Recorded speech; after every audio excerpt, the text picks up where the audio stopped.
Kādreizējā Tīsu poligonā Kubu zemnīcas skursteņi un atkal redzami vīri un puiši formas tērpos, kuri gatavojas kaujai. Leģenda vēsta, ka norises laiks ir Otrais pasaules karš un Krievu karaspēks uzbruk Vācu karaspēkam.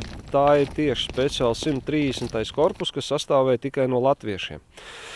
Respektīvi, latviešu vienība sarkanās armijas rindās uzbruks Vācu vienībai, kas arī sastāv no latviešiem. Tā būs 19. divīzija, kuri mēģinās atsist Krievu karaspēka uzbrukumu.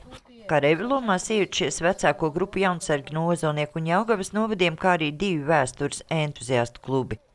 Priekš jaunsargiem, es domāju, tas ir noteikti liederīgs pasākums, tāpēc, kad katram cilvēkam ir vajadzētu atcerēties Latvijas vēsturi, teiksim. Un Latvija bijusi visos karos iesaistīta, gan Pirmajā, gan Otrajā pasaules karā, un latvieši ir cīnījušies dažādas frontes pusēs. Ja? Es domāju, ka starp viņiem arī būs tādi cilvēki, kurie noteikti piekļausies mūsu kustībai. Ja? Tā kā es domāju, tas viss ir likumsakrīgi. Šāda kauja reālajā dzīvē nesot notikusi. Tā ir improvizēta, lai jaunsargiem varētu atgādināt, ar kādām grūtībām nācies saskarties karavīriem un pārbaudīt teorijā iegūtās zināšanas.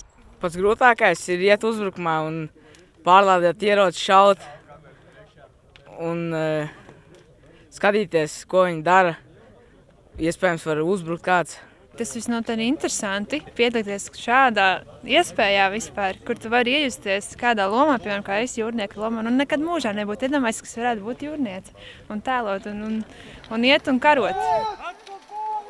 Šo vēstures mācību stundu vēroja nevien jaunsargu vecāki un draugi, bet arī kino pārstāvi, kuri apsverot domu šeit uzņemt arī Latvijas 100 gadē veltīto filmu Dvēseļu putenis.